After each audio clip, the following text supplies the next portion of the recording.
अस्सलामुअलैकुम, आप देख रहे हैं प्रोग्राम दिन भर और मैं हूं जन्नत जमशेद। मैं हूं ज़शान बशीर। नाज़रीन, आज प्रोग्राम में सबसे पहले बात करेंगे लाहौर में पेश आने वाले फायरिंग के वाक़े की। लाहौर के इलाके गुलबर्ग में नहर किनारे नामालूम मुसल्लह अफराद ने गाड़ी पर फायरिंग करके टीपू ट्रकम वाला के बेटे अमीर बलाज कत्ल केस के मरकजी मुलजिम तीफी भट्ट के बहनोई जावेद भट्ट को कत्ल कर दिया। फायरिंग से तीफी भट्ट की बहन भी शदीद जख्मी हो गई।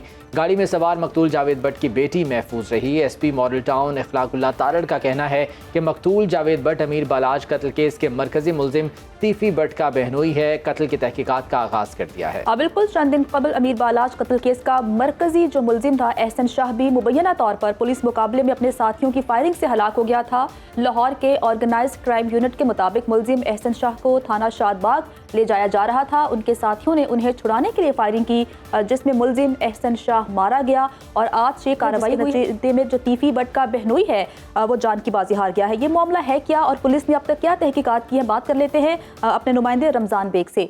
रमजान, कहिएगा कि पुलिस की जो तहकीकात है वो अब तक कहाँ तक पहुंची हैं? कुछ मालूम हो सका कि शूटर्स कौन थे, कहाँ से आए? जी बिल्कुल जी, ये आज इचरा का इलाका है, एफसी कॉलेज, जहाँ पर ये बड़ा एक अफसोसनाक जो वाक़या है पेश आया है, जहाँ पर एक शख्स जिसकी बात में शनाख्त जावेद भट्ट के नाम से जो तीफी भट्ट का बहनोई है, और पुलिस राय का कहना है कि ये घर से अपने ये निजी एक यूनिवर्सिटी है केनाल रोड पर, वहाँ पर वो अपने पोते पोतरों को लेने के लिए अपनी जो अहली यकीन के साथ जा रहे थे कि ये एफसी कॉलेज के से पहले ही मोटरसाइकिल सवार मुसल्ला जो इचले की तरफ से आए और उन्होंने केनाल रोड पर उनका तौक़ुफ़ किया, और जैसे ही ये अंडरपास क्रॉस करने लगे हैं तो उस दौरान उन्होंने अंधाधुंध फायरिंग कर दी, जिसके नतीजे में जो जावेद भट्ट जो तीफी भट्ट का जो बहनोई है वो मौका पर हलाक हो गया और उसकी जो बीवी थी वो जख्मी हो गई है, जिसको फौरी तौर पर तिब्बी इमदाद के लिए ले जाया गया है सर्विस अस्पताल। पुलिस का कहना है कि ये दरीना जो दुश्मनी ये जो चली आ रही है और उसका ये शाखसाना मालूम हो रहा है, क्योंकि मौके से जो गोलियों के खोल मिले हैं 5 और सीसीटीवी कैमरों की मदद से जो चीजें हैं वो हकायक सामने आएंगे। आया कि ये शूटर कौन से ग्रुप के थे, कहां से आए, कितने पैसों में हायर किए गए और टारगेट किया उन्होंने आके जावेद भट्ट को।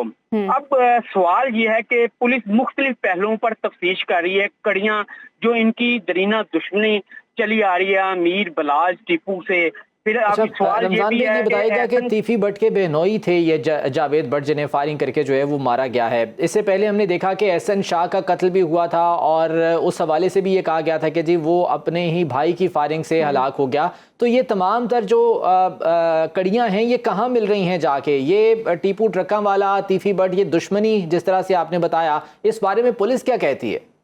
जी बिल्कुल जी, पुलिस की जो तफ्तीश का सिलसिला इस हवाले से जारी है, और जैसा कि एहसन शाह भी ये पिछले दिनों में मुबैना पुलिस मुकाबले में मारा गया और कहा गया कि उसका भाई चुराने आया और अपने ही साथियों की और उसके बाद आज जो है तीफी भट्ट के बहनोई को टारगेट किया जाता है। तो जाहिर सी बात है जो सीआईए जो इसको तफ्तीश कर रही है, इकबाल टाउन सीआईए, उनके हाथों में ये मुबैना पुलिस मुकाबले में ये एहसन शाह मारा गया था।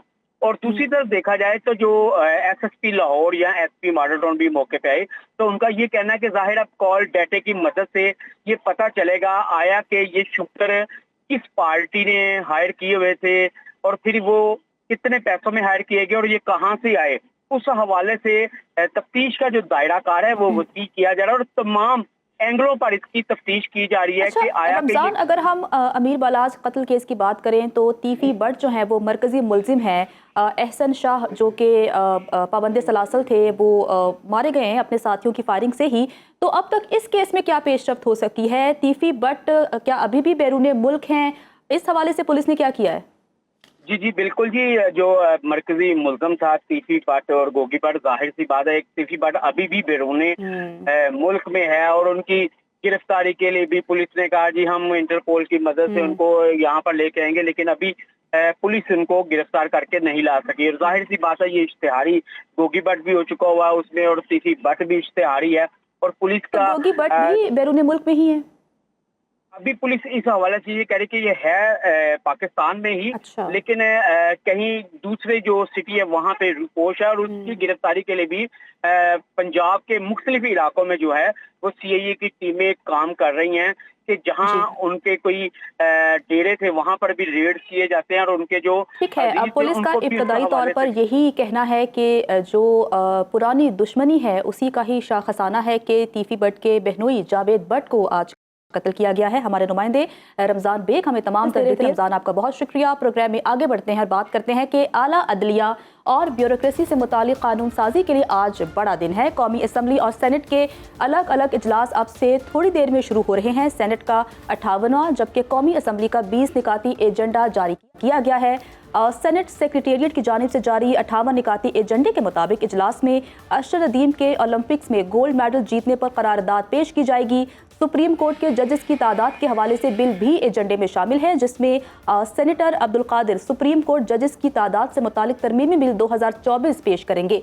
आर्टिफिशियल इंटेलिजेंस की रेगुलेशन का बिल भी एजेंडे का हिस्सा है, जिसे सेनेटर अफरानुल्लाह ऐवान में पेश करेंगे। जबकि पाकिस्तान तहरीक इंसाफ की रुकने फौजिया अरशद का आइन के आर्टिकल 62-63 में तरमीम का बिल भी एजेंडे का हिस्सा है। जहाँ इसी बारे में बात करेंगे, सीनियर सहाफ़ी तजज़ियाकार अजमल जामी हमारे साथ मौजूद हैं। जामी, बहुत शुक्रिया आपके वक्त का। ये बताइएगा कि यकीनन अहम तरीन दिन है ये और कई अहम बिल हैं जो कि असम्बली में और सेनेट में पेश किए जाएंगे। स्पेकुलेशंस भी बहुत ज़्यादा इस हवाले से की जा रही हैं कि अदलिया के हवाले से जो बिल आ रहे हैं, अपोजिशन ने भी अपने तहफ़्फ़ुज़ात का इज़हार किया है, तो असल में होने क्या जा रहा है? बहुत शुक्रिया जिशान आपका। मेरा ख्याल ये है ज़ाती तौर पर कि जो तूफान बरपा हुआ था चंद हफ्ते पहले कि एज इफ के जजेस की उम्र बढ़ाई जाएगी या फिर कोई ऐसी कानून साजी की जाएगी जिसकी वजह से मनपसंद के मुनसिफ आला का जो यानी तयन है वो करना मकसूद है, तो शायद वो मुश्किल हो, क्योंकि उसके बाद जो कानून साजी जो एजेंडा मैंने देखा सेनेट का भी और कौमी असम्बली का भी, उससे पहले हमारी कुछ गुफ्तगू हुई हुकूमती अहम रहनुमाओं से भी, तो मालूम हुआ कि ये जजेस की तादाद बढ़ाने के हवाले तक तो कानून साजी की समझ आती है, लेकिन कोई जजेस की उम्र में इजाफा या मनपसंद के किसी चीफ जस्टिस के इंतखाब को यकीनी बनाने की कार्रवाई, वो शायद अभी दूर का मामला है। उस सिलसिले में कोई अहम पेशरफ्त मुझे होती दिखाई नहीं देती। अच्छा सर, बताइएगा कि जजेस की तादाद बढ़ाने के पीछे हुकूमत का मकसद क्या हो सकता है? एक तो यही मौक़िफ़ दिया जाता है कि केसेस बहुत ज़्यादा हैं इसलिए जजेस की तादाद बढ़ाई जाए, तो आपको क्या लगता है कि इसके पीछे हुकूमत के कुछ ज़ाती मफाद हो सकते हैं या नहीं? ये ऑब्वियसली जब भी हम ऐसी किसी हुकूमत की जानिब से ऐसी किसी काविश को देखते हैं तो स्केप्टिकल होना पड़ता है, और स्केप्टिसिज्म के पीछे सिर्फ केसेस की तादाद या पेंडेंसी वो आम इशू नहीं है। उसमें ऑब्वियसली जो आपने देखा होगा हालिया दिनों मखसूस नशिस्तों का केस, उसमें जो सुप्रीम कोर्ट की मेजॉरिटी ने जो फैसला दिया, मेरा ख्याल है वो बड़ी उससे नुकसान पहुंचा है हुकूमत को, और वो जो अददी बरतरी सुप्रीम कोर्ट में हुकूमती हक में थी बज़ाहिर ये मैं एक मफरूजे की बुनियाद पे बात कर रहा हूँ, उसका शायद तदारुक इससे मकसूद है कि अगर 5 जजेस मजीद ऐड होते हैं तो उससे शायद हुकूमत को ये लगता है कि उनकी हामी जो पैनल है उसकी तादाद में इजाफा हो सकता है। लेकिन मेरा नहीं ख्याल कि कायद साहब खुद भी कह चुके हैं कि वो हमने खबर दी थी कि कायद साहब अपनी मुकर्रर मुद्दत पर सबकदोश हो जाएंगे। अब उसका इदराक वज़ीर कानून भी कर रहे हैं, तो मुझे नहीं लगता कि उनकी उम्र में इजाफा या उनकी मुद्दत में इजाफे की कोई तरकीब होगी, बिल्कुल भी नहीं होगी। जहां तक बात है कि वो बी द नेक्स्ट, तो वो ऑब्वियसली जो सीनियर मोस्ट जज साहब है जैसे मंसूर अली शाह साहब, उनके जो इम्कानात हैं वो रोशन मुझे दिखाई दे रहे हैं। अच्छा जामी, मौलाना फजलुर रहमान को आराम करने की बड़ी कोशिश गालिबन की जा रही है। जरदारी साहब ने मुलाकात की, फिर शहबाज शरीफ साहब गए, उन्होंने मुलाकात की। जो कौमी असम्बली के इजलास का पिछला हफ्ता था, प्राइवेट मेंबर्स डे पर हमने देखा था कि नूर आलम खान कुछ बिल पेश करना चाह रहे थे, लेकिन वो भी गालिबन कुछ हदिया के हवाले से थे, लेकिन उन्हें JUI की हिमायत हासिल नहीं थी। तो ये खिचड़ी क्या पक रही है? मेरा ख्याल है दिखाया कुछ और गया है, और उस दिखावे के चक्कर में ही मामला फहमी हो चुकी है।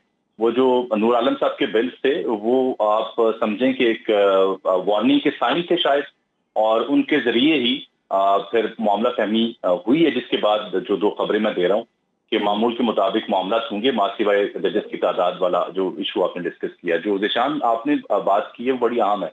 हज़रत मौलाना जो है वो हमेशा ही पार्लिमानी सियासत में अहम रहे हैं, चाहे उनकी नशिस्तें 8 हों, 10 हों, 2 हों, या वो MMA का हिस्सा हों और हुकूमत उनकी OKP में, वो हमेशा पाकिस्तान की पार्लिमानी सियासत का एक अहम जुज़ रहे हैं।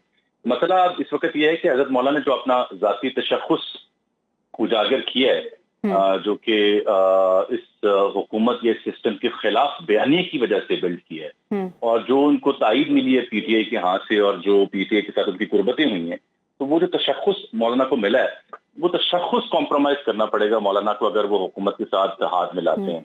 हुकूमती हल्के तो इस हवाले से बड़े पुरुम्मीद हैं। कुछ लोग कहते तो हैं जामी साहब, हुकूमत रिटर्न में मौलाना को क्या दे सकती है? मैं वही जुमला कर रहा था कि जो कयास रही हैं उनमें एक बात तो ये की जाती है कि गालिबन सेनेट की 2 नशिस्तें उन्हें मिल जाएंगी, और जो केपी में गवर्नरशिप है वो मिल सकती है, इस चीज की ऑफर्स की गई हैं। लेकिन मेरी जाती जो इत्तला है, मौलाना अपने जाती तशख्खुस को ही बरकरार रखेंगे, और मुझे बहुत मुश्किल दिखाई देता है कि हजरत मौलाना हुकूमत को तायीद दें। यही वजह है कि अगर आपने राना सनाउल्लाह साहब की आज गुफ्तगू देखी हो, तो उसमें वो बरमला इस बात का इदराज कर रहे हैं और इजहार कर रहे हैं कि हमारे पास 2/3 अथॉरिटी नहीं है पार्लियामान में किसी भी संजीदा कानून साजी के लिए। मुझे ये लगता है कि मौलाना हुकूमत के साथ हाथ नहीं मिलाएंगे। मौलाना पीटीआई के लिए भी जो उनकी ट्रेन है उसका इंजन बनना पसंद नहीं करेंगे। मौलाना अपने जाती तशख्खुस के साथ हल्की आंच पर यही मौसीकी आपको अलापते हुए दिखाई देंगे जो अभी वो अलाप रहे हैं। जी, चलें, ठीक है। सीनियर तज्जियाकार अजमल जामी साहब हमारे साथ है और अपनी राय हम तक पहुंचा रहे थे। जामी साहब, आपका बहुत शुक्रिया।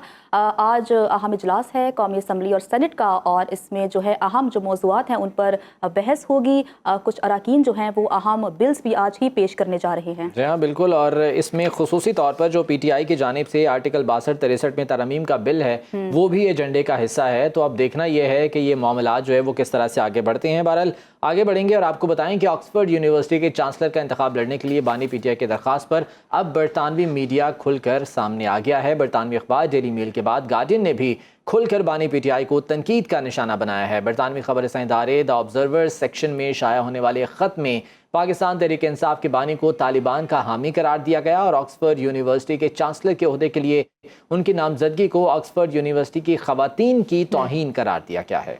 बरतानवी अखबार द गार्डियन ने ऑक्सफोर्ड चांसलर के लिए बानी पाकिस्तान तहरीक इंसाफ की दरख्वास्त की मजम्मत करते हुए ऑब्जर्वर का खत शाया किया, जिसमें ये दलील दी गई कि उनकी नामजदगी यूनिवर्सिटी की रिवायात से मुतसादिम है। कॉलम में बानी पाकिस्तान तहरीक इंसाफ की बतौर तालिबान हिमायत पर न सिर्फ सवाल उठाया गया बल्कि खवातीन की तालीम पर पाबंदी की हिमायत और उसामा बिन लादन को शहीद कहने पर भी सख्त तनकीद की गई। कॉलम में खवातीन के लिबास के बारे में बानी पाकिस्तान तहरीक इंसाफ के नाज़रों को नुमाया किया गया और ये तजवीज़ किया गया कि बानी पाकिस्तान तहरीक इंसाफ की नामजदगी मौजूदा और साबिक ऑक्सफोर्ड ग्रेजुएट्स की जो है बेइज्जती है। इसी तमाम तर मामले पर बात करने के लिए हमें ज्वाइन किया है मेजर रिटायर्ड मीसम रजा साहब ने, दिफाई तज्जियाकार हैं। सर, बहुत शुक्रिया दिन भर को वक्त देने के लिए। सर, पहले डेली मेल में बानी पाकिस्तान तहरीक इंसाफ के हवाले से एक कॉलम शाया हुआ जिसमें उन्हें डिसग्रेसफुल पीएम का खिताब दिया। अब एक और रिनाउंड अखबार है द गार्डियन, उसने भी बानी पाकिस्तान तहरीक इंसाफ पर कड़ी तनकीद की है। तो आपको क्या लगता है कि बानी पाकिस्तान तहरीक इंसाफ को अपनी हार का इंतज़ार करना चाहिए या फिर खुद ही दस्तबरदार हो जाए तो बेहतर होगा? जी, बहुत शुक्रिया, आपने मुझे इस मौजू पे दावत दी है। मैं ये समझता हूँ कि इसमें हमारी कोई इसमें कोई इशू होना नहीं चाहिए कि हमारे अगर कोई एक कौमी सपूत की चांसलर में एज अ चांसलर वहाँ उनकी सिलेक्शन होती है, इलेक्ट होते हैं, तो इसमें इनफैक्ट ऐसा अगर सतही तौर पे देखा जाए तो हमारे लिए ये मैटर ऑफ प्राइड है, नेशनल प्राइड है। बिल्कुल। लेकिन क्या ये अमूमी तौर पे क्या ऐसे होता है? कुछ सवालात हैं जो गार्डियन के इस जो कॉलम वहां छपा है उसने बहुत सारे सवालात को जन्म दिया कि मैंने अभी तक इमरान खान साहब के कैरियर में जितने भी इश्यूज देखे हैं वो इश्यूज इसी रिलेटेड देखे हैं कि उनकी अपनी ही की हुई बातें उनके अपने आगे आके खड़ी हो जाती हैं। फॉर एग्जाम्पल, आपने भी बड़ा मशहूर वो क्लिप देखा होगा शेख रशीद साहब वाला, जिसमें खान साहब ऐसे हाथ उठा के दुआ मांग रहे हैं कि अल्लाह मुझे ऐसा लीडर ना दे, और उसके बाद हमने शेख रशीद साहब उनका दस्ते रात देखा। बहुत सारी चीजें कि हम कभी कशकोल लेके IMF में नहीं जाएंगे, और खान साहब अपनी इक़्तिदार में आने के 2-3 माह बाद ही IMF में जाके पहुंच गए हुए थे, बल्कि IMF की तमाम शराइत पूरी करके उन्होंने कर्जा लिया और तारीख का सबसे बड़ा कर्जा उन्होंने लिया IMF का। तो अब इस चांसलर के कैंडिडेट के तौर पे जो गार्डियन ने उनके ऊपर चीजें उठाई हैं, उनके सवालात का जवाब, उनके उन सवालात का जवाब देना खान साहब के लिए खासा मुश्किल हो जाएगा, क्योंकि इसमें कोई शक नहीं है अपने मजहबी कायद अपनी जगह, लेकिन इंटरनेशनली उसामा बिन लादेन को जिस तरह एक स्टांस रहा दुनिया का उनके खिलाफ, और पाकिस्तान का भी एक स्टांस रहा दहशतगर्दी के खिलाफ, तो जब वो अमेरिका ने उसके ऊपर एक्शन किया तो उन्होंने उसको शहीद करार दिया। मिस्टर मिर्जा साहब, लेकिन जब ये तमाम तर मुखालिफत अब बरतानवी मीडिया में खुलकर सामने आ गई है और बाकायदा तनकीद की जा रही है, तो उसके बाद आप क्या समझते हैं कि ये मामला किस जानिब जा सकता है? अगर बानी PTI उस इलेक्शन में जा रहे हैं, पार्टिसिपेट कर रहे हैं, इन केस अगर वो वहाँ पर जो है वो हार जाते हैं, तो फिर तो डेफिनेटली मजीद तनकीद होगी। देखिए निशान, मेरे नजदीक हार जीत इतना मसला नहीं है। मेरे नजदीक इससे बड़ा सवाल ये है कि खान साहब की फेवर में सारी चीजें जो डेवलप हो रही हैं वो लंदन में ही क्यों हो रही हैं? खान साहब के लिए जितनी कंपेन्स हो रही हैं वो लंदन में क्यों हो रही हैं? मेरे नजदीक खान साहब जो थे, वो जो जिस तरह पोर्ट्रे किया गया उनको कि उम्मत मुसलमान का वो लीडर है, और खान साहब के लिए ऐसे, मेरे लिए ज्यादा खुशी की बात होती अगर अल अज़हर यूनिवर्सिटी जो है इजिप्ट में, वो खान साहब को अपना चांसलर डिक्लेयर करती। मेरे लिए ज्यादा, इससे ज्यादा फख्र की बात होती कि सऊदी अरब की जो रियाद की यूनिवर्सिटी है, इस्लामिक स्कॉलर्स यूनिवर्सिटी है, वो उनको चांसलर अपना डिक्लेयर करती। ये खान साहब की लॉबी के लिए, लॉबिंग के लिए, ये सारा कुछ जो है ये लंदन में क्यों हो रहा है? ये सारा कुछ निशान साहब आप भी जानते हैं, कौम भी जानती है, ये सारा गोल्डस्मिथ ऑपरेशन है। जब भी उनका मोरा कहीं कमजोर होने लगता है तो वो अपने मोरे को दोबारा गेम में लाने के लिए उसको एक एक्स्ट्रा ऑर्डिनरी सपोर्ट देते हैं, मुबर्रा इससे कि वो हारें या जीतें। हाँ, एक सवाल तो पूरी दुनिया में उठा, कोई हक में बोल रहे हैं, कोई मुखालिफ बोल रहे हैं, लेकिन पॉपुलैरिटी तो उनकी हुई। यही मकसद था उस गोल्डस्मिथ ऑपरेशन का कि जो खान साहब इतना अरसा उनके ऊपर करप्शन के चार्जेस और मॉरल ग्राउंड के ऊपर जो चार्जेस लगे हैं, उनको उन्होंने एक तरफ साइड पे करके, पहले खान साहब जब इक़्तिदार से बाहर हुए तो खान साहब का नारा था कि मुझे अमेरिका ने यहाँ से निकाला, मेरे खिलाफ वेस्ट ने सर, आपको लगता है कि इस नामजदगी के बाद उसके बाद वही बानी पाकिस्तान तहरीक इंसाफ की मुश्किलात में कोई कमी वाक़ई हो सकती है? देखिए जी, मुज़ाकरात के दरवाजे कभी भी बंद नहीं होने चाहिए।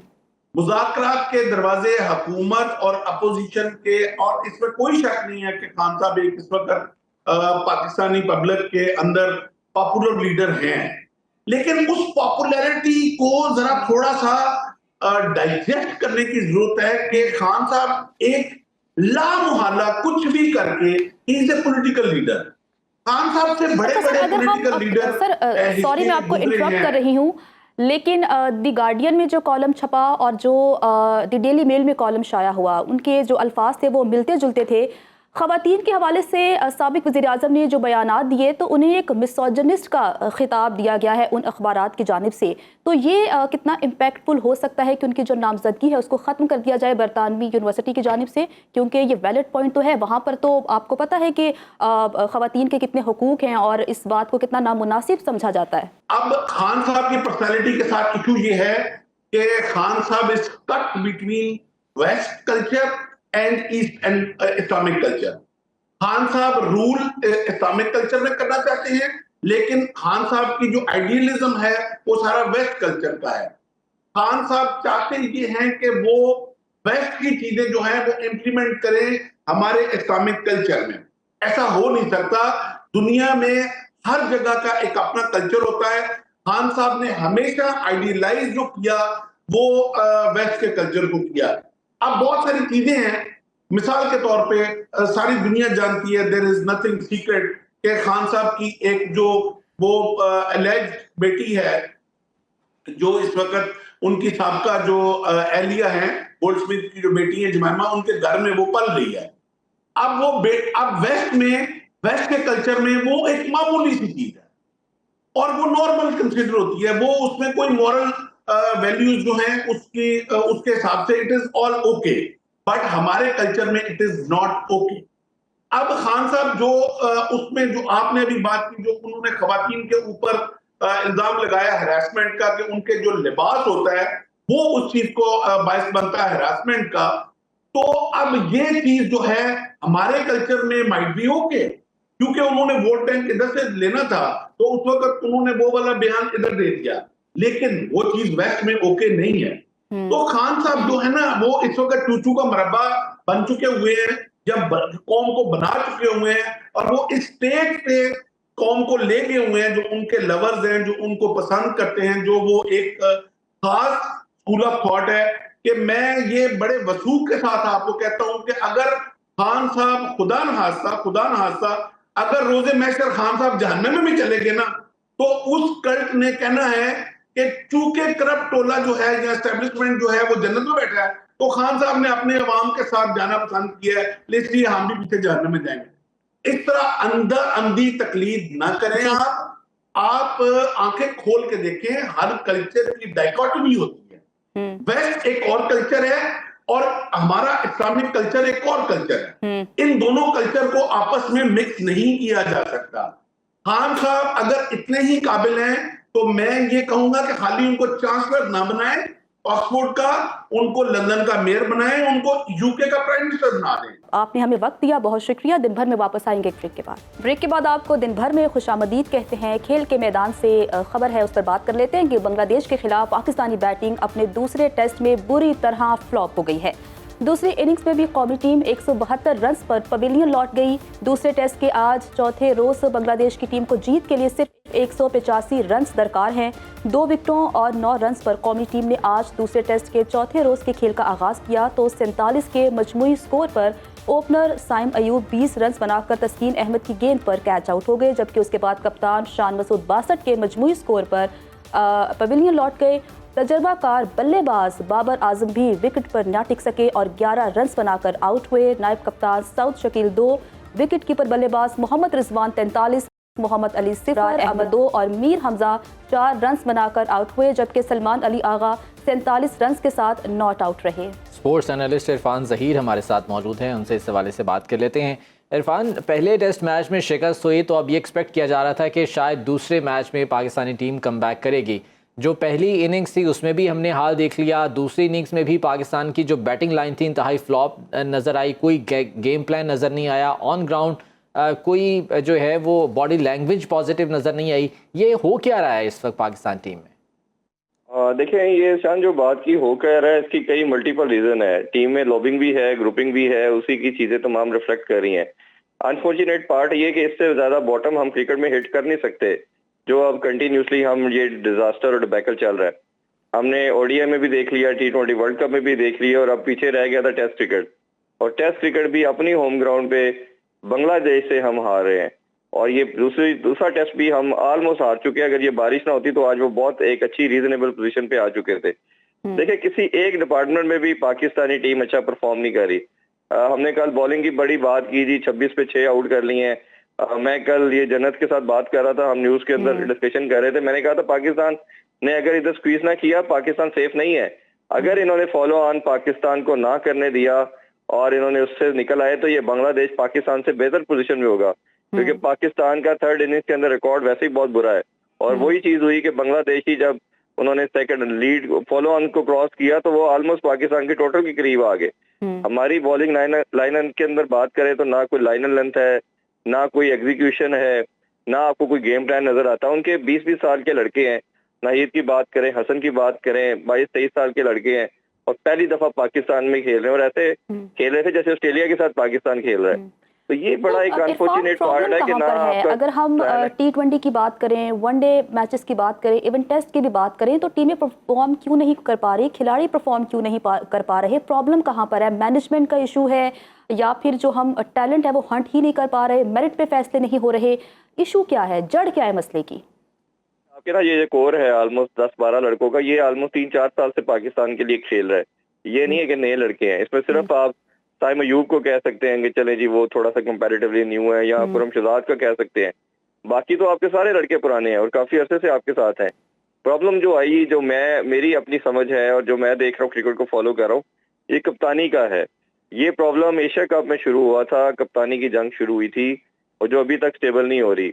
और जो सर्जरी की भी बात की थी मोहसिन नकवी साहब ने, करेंगे ये प्लेयर पार को जब तक कर्टेल नहीं करेंगे, वंस फॉर ऑफ शटअप कॉल नहीं दी जाएगी, लड़कों को बाहर नहीं बिठाएंगे, या किसी को एक परमानेंट तीनों फॉर्मेट, पाकिस्तान में ये चल नहीं सकता कि ओडीआई में कोई और कप्तान हो, T20 में कोई और हो, टेस्ट में कोई और हो। ये पाकिस्तानी सिस्टम में जितना मैंने फॉलो किया ये पॉसिबल नहीं है। आपको तीनों फॉर्मेट में किसी एक को कप्तान नॉमिनेट करना पड़ेगा जिसकी टीम में जगह बनती हो। और अभी जो सिनेरियो नजर आ रहा है, मैं वैसे रिजवान के वैसे हक में तो नहीं हूँ और रिजवान के हक में नहीं हूँ कि रिजवान को होना चाहिए, बट इसके अलावा कोई भी प्लेयर ऐसा नजर नहीं आ रहा अभी टीम में। इरफान, सॉरी आपको इंटरप्ट कर रही हूँ, आपने बताया हमें पाकिस्तानी टीम में प्रॉब्लम है क्या, अब ये मैनेजमेंट को देखना है किस मसले का हल किस तरह से निकालना है। इरफान आपका बहुत शुक्रिया। मौसम की बात कर लेते हैं कि लाहौर समेत मुल्क के मुख्तलिफ शहरों में हल्की और तेज़ बारिश, नशेबी इलाके ज़ेर-ए-आब, जबकि KP के चंद मकामात पर मूसलाधार बारिश से लैंडस्लाइडिंग और अर्बन फ्लडिंग का खदशा है।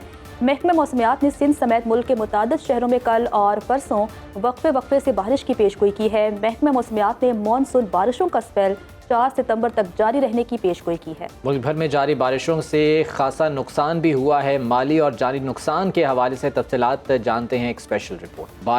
बारिश और बारिश, सैलाबी रेलों का मुंह जोर पानी और हर सू तबाही के मनाजिर। तूफानी बारिशों से बदीन में सड़कें, गलियां, मोहल्ले और फसलें ज़ेर-ए-आब हैं। कई कच्चे मकानात गिर गए। करंट लगने से 2 अफराद जाँ बहक हो गए। शाहराह कराकरम अपर कोहिस्तान में मुसाफिर बस लैंडस्लाइडिंग की जद में आ गई। हादसे में 3 मुसाफिर जाँ बहक और मुतादिद जख्मी हो गए। कुमराट में 4 रोज गुजर जाने के बावजूद सड़क ट्रैफिक के लिए बहाल न की जा सकी। हल, लामोती, बरीकोट, जहाज बांडा और दीगर इलाकों का जमीनी राबता मुनक़ता है। मेन शाहराह सैलाबी रेले में जगह जगह से बह गई। कबू सईद खान में रबी के मकाम पर काचू की मरकजी सड़क सैलाबी रेले में बह जाने से 300 से ज्यादा देहात पानी में घिर गए। हजारों लोग पानी में फंसे हुए हैं। सजावल में बारिशों से कई कच्चे मकानात गिर गए। धान की फसल तबाह हो गई। दरिया सिंध में सैलाब के बायस क्रंड और काजी अहमद, दौलतपुर के अलावा कच्चे से मुल्हिका 50 देहात ज़ेर-ए-आब आ गए। मकीन, बच्चों और माल मवेशी समेत महफूज मकामात पर मुंतकिल होने लगे। कपास, चना और दीगर फसलें पानी में डूब गईं। कनकोट में तालीमी दरसगाहों और गली मोहल्लों से बारिश का जमा शुदा पानी ताहाल नहीं निकाला जा सका। कनकोट डिग्री कॉलेज, चन्ना मोहल्ला, मसन मोड़, इंजीनियर बंगलू रोड समेत दीगर सड़कें तालाब का मंजर पेश कर रही हैं। मुल्क भर में बारिशों के हवाले से जो नुकसानात हुए हैं उस बारे में रिपोर्ट आपने देखी। PDMA की जानिब से भी अलर्ट जारी किए गए हैं और ये कहा गया है कि महफूज मकामात पर लोगों को मुंतकिल करने का सिलसिला भी जारी है। निज़ाम जतोई हमारे साथ जाफराबाद से मौजूद हैं, जान लेते हैं कि वहाँ पर क्या सूरत हाल है। निज़ाम बताइएगा, यहाँ पर इमदादी कार्रवाइयाँ कहाँ तक पहुँची हैं, सूरत हाल क्या है? जाफराबाद में 3 रोज़ कबल होने वाली बारिशों का सिलसिला तो थम चुका है, लेकिन ताहाल जो है बरसाती पानी निकास न होने की वजह से डेरा लायार शहर के जो गुंजान आबादी के इलाके हैं वहाँ पर कहीं 2 कहीं से 3 फुट तक बरसाती पानी जमा होने से इलाका मकीनों को शदीद मुश्किलात का सामना है। इस वक्त भी डेरा लायार शहर की गुंजान आबादी के जो इलाके हैं, Shaheed Murad colony, Baloch colony, Mastoi colony, Jatoi colony, Bagan Baba, Bahadur Shah, Bhangar colony में घरों के अंदर भी पानी मौजूद है, जबकि सड़कें जो हैं वो भी झील का मंजर पेश कर रही हैं, जिसके बायस मकामी लोगों को आमदोरफ्त में शदीद मुश्किलात का सामना है। ज़िला इंतज़ामिया जाफराबाद की जानिब से बरसाती पानी के निकास के लिए तो म्यूनसिपल कॉरपोरेशन को हिदायत जारी की गई थी। कहीं पर दीवारें गिर रही है, कहीं पर जो है वो छतें भी गिरने की इतलात मौसूल हुई है, ताहम किसी जानी नुकसान की इतलात मौसूल नहीं हुई है। जी ठीक है, निज़ाम जतोई हमें बता रहे थे कि जाफराबाद में बरसाती पानी की वजह से वहाँ के मकीनों को सख्त मुश्किलात का सामना है। और अब बात कर लेते हैं सजावल शहर की। यहाँ पर भी बारिशों के बाद तबाही की सूरत हाल है और इमदादी कार्रवाइयों का सिलसिला भी जारी है। ताज़ा तरीन अपडेट्स क्या हैं, शब्बीर समून हमारे साथ मौजूद हैं, उनसे मज़ीद जान लेते हैं। शब्बीर बताइएगा, सजावल शहर में बारिशों के बाद क्या सूरत हाल है और इंतज़ामिया इंतजामात क्या कर रही है? जी बिल्कुल, हालिया पड़ने वाली बारिशों ने तबाही मचा दी है। बारिश तो थम गई, लेकिन नक्कासी आब का निज़ाम नाकारा होने के बायस शहर के मुख्तलिफ वार्डों में ताहाल पानी मौजूद है। यहाँ के जो मकीन है वो चारपाइयों पे बैठकर रात गुजारने पर मजबूर है, जबकि उनका जो खाने पीने के जो अशिया थी वो भी तमाम ख़राब हो गई। जो ज़रई दहान की फसल थी उसमें उसको शदीद नुकसान हुआ है। कई रोड ताहाल पानी अभी निकास नहीं हो सका है, जिसके बाद यहाँ के जो शहर के जो रास्ते आने वाले रास्ते हैं वो मुनक़ता हो गए। लोग अपनी जगह पर महसूर हैं। उन्होंने ज़िले इंतज़ामिया से मुतालबा किया है कि फौरी तौर पर निकासी आपके निज़ाम को बेहतर बनाया जाए। जबकि आपको ये बता जाऊँ कि हालिया पड़ने वाली बारिशों का जो पानी अभी तक नहीं निकल सका है, इस हवाले से यहाँ पर वबाई अमराज भी टूट पड़ा है, मच्छरों की बहुतायत हो गई है। इस हवाले से लोग रात जाग कर गुजारने पर मजबूर हैं। जी आगे बढ़ते हैं और बात करते हैं कि एक हफ्ता कबल अगवा होने वाले मकतूल मजहर इकबाल नामी शख्स की बाकियात पुलिस ने बरामद कर ली हैं। जमींदार ने चोरी के इल्जाम में अपने मुलाजिम मजहर इकबाल को कत्ल करके लाश खेत में दफन करने का एतराफ़ जुर्म कर लिया है।